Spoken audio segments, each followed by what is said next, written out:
시청자 여러분 안녕하십니까? 한동훈을 씹어대고 물어뜯는 늑대 떼, 하이에나 떼가 있습니다.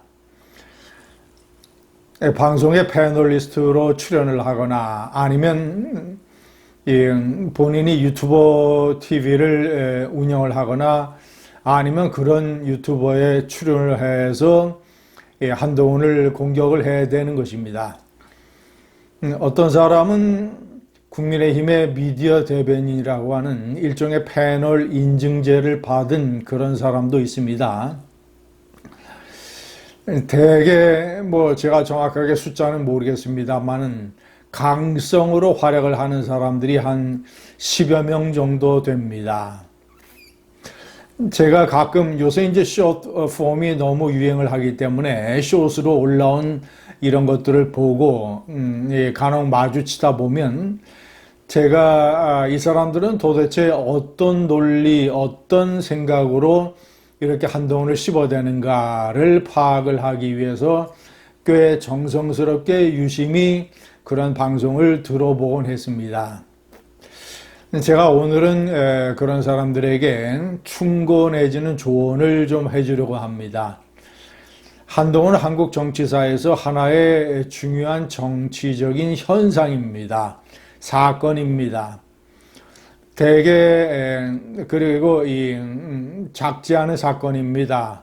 커다랗고 의미가 있고 앞으로도 파장을 일으킬 수 있는 그런 사건이자 현상입니다. 대개 그런 것을 어떻게 보느냐, 그런 것에 대해서 어떻게 평가하느냐, 이것이 그 사람의 인생관, 세계관, 철학, 정치관, 그리고 나아가서는 인격과 교양, 이런 것의 수준까지 가늠을 해 줍니다. 왜냐? 중요한 현상이기 때문에. 예를 들어서 윤석열이의 계엄, 탄핵, 박근혜 사태, 이재명의 어떤 정치 인생과 등장, 나아가서는 12.12 이런 것들, 6.29 선언, 이런 중요한 정치적인 사건에 관한 시각이 그 사람의 깊이를 말해 줍니다. 이 한동훈을 물어뜯는 늑대떼들의 공통적인 제1의 논리가 한동훈이가 탄핵 찬성을 주도를 해서 윤석열이가 쫓겨났고 이재명이가 들어서서 이재명 정권이 국민에 대해서 이런 폭주, 이 독재를 하는 사태가 벌어졌다. 이것이 거의 모든 게 한동훈 때문이다. 이런 식의 논리가 첫 번째입니다. 거기다가 이제 당론까지 어겨가면서 당대표가 그런 식의 일을 해야 됐다라고 얘기를 합니다. 시청자 여러분, 만약에 두 번째 탄핵소추 표결 이래 한동훈이 주도를 해서 탄핵소추가 가결이 되지 않았더라면 네팔 사태가 났을 것입니다. 국민의힘의 당사는 점거되고 그 이상의 일이 벌어졌을지 모릅니다. 국민의힘의 주요 정치인들의 지구 당사, 당협위원장 사무실, 그리고 그들이 활동하는 무대에서 그들에 대한 어떤 식의 공격이 일어났을지 모릅니다. 윤석열의 탄핵이 기각이 됐으면 제2의 4.19가 일어나는 것처럼 탄핵소추 두 번째에 국민의힘이 이것을 부결시켰다면 국민의힘은 지금 아마도 존재하기 힘들지 모릅니다. 그리고 탄핵 같은 것은 당론을 절대 정해서는 안 됩니다. 탄핵 문제는 당 대통령과 그리고 당원들 간의 관계가 아니라 대통령과 입법부 국회의원들 간의 이 대립관계에 관한 문제이기 때문에 헌법상 이것은 국회의원들이 전부 자신이 헌법기관으로서 판단하고 작동을 해야 되는 것이지 이것을 당의 문제로 가져와서 당론으로 정하면 절대 안 됩니다. 그러니까 한동훈 늑대떼들은 이런 헌법의 주요한 정치 원리를 모르는 것입니다. 두 번째는 왜 당대표가 이 당 대통령과 사상관과 대립을 했느냐, 내부 총질을 했느냐, 이런 작은 우물안 개구리의 시각에 머무르는 것이었습니다. 이 한동훈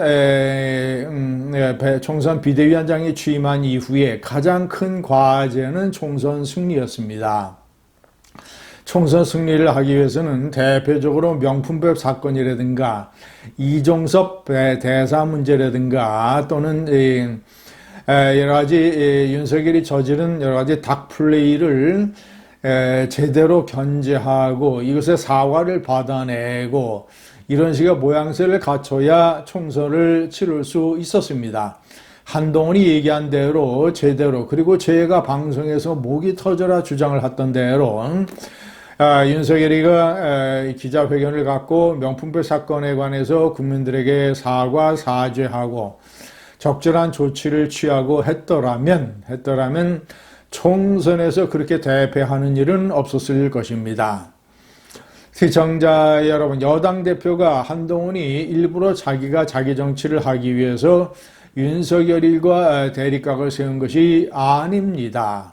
그리고 세 번째 논리, 오랜 시간 윤석열이한테 혜택을 받았던 사람이 눈에 넣어도 아파하지 않는 그런 부하가 왜 배신했느냐라는 논리. 여러 이 사람들의 증언을 종합을 해보고 그리고 한동훈의 얘기를 이렇게 들어보면 사실상 윤석열이가 대목마다 위기마다 뛰어난 능력을 가지고 있는 부하 한동훈 검사를 중용할 수밖에 없었다라는 것. 중용을 해서 그 혜택을 받은 첫 번째 사람이 윤석열이었다라는 점.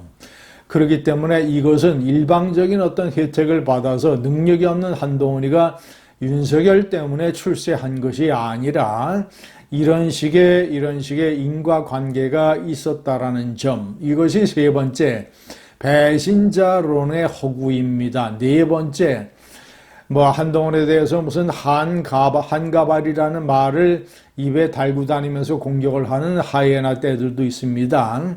그리고 여러 가지 민심 경청 로드라든가 라이브 방송 이런 것들을 어떻게 해서든지 꼬투리를 잡아서 시비를 걸어서 공격을 하는 그런 이 하이에나 떼들이 있습니다. 시청자 여러분, 이런 것들은 너무 제가 판단할 때는 지나치고 협소하며 품격이 낮은 것이라고 봅니다. 한동훈이 가발이든 아니든 그것이 무슨 상관이 있습니까? 그리고 그런 어떤 외모적, 인신공격적 공격을 입에 달고 사는 것은 그 사람의 인격을 나타내 주는 것입니다. 민심경청 로드 라이브 방송 대부분의 주요한 정치 지도자들이 다 했으며 하고 있는 것입니다. 그런 것들, 당원 게시판 문제, 이런 것들에 비해서 한동훈이가 한국 사회의 정치적 자산으로 가지고 있는 능력이 대단히 소중합니다. 윤석열이의 네 가지의 반대, 오만하지 않고 겸손하며 무지하지 않고 명석하고 그리고 선동하는 그 부하들에게 떠미는 이런 비겁하지 않고 당당하고 그리고 교활하지 않고 나름대로 정도를 건 이런 식의, 그리고 공적 마인드가 투철하고 사적인 어떤 청탁이라든가 돈, 뇌물 이런 스캔들과 관련된 하나의 잡음도 없고 이런 식의 기본적인, 그리고 신원서판이 있고 이런 기본적인 자질 요소를 가진 정치 지도자감도 한국 정치사에서 드뭅니다. 그러니까 시각을 좀 더 넓게 보고 비판을 하려면 제대로 논리와 명분을 갖춰서, 예를 들어서 그들의 비판을 제가 반박할 수 없을 정도로 결론적으로 말씀드려서 저를 설득시킬 수 없으면 한동훈 늑대 때, 한동훈 하이에나 때들이 하는 비판과 이런 것들은 논리는 설득력이 약합니다.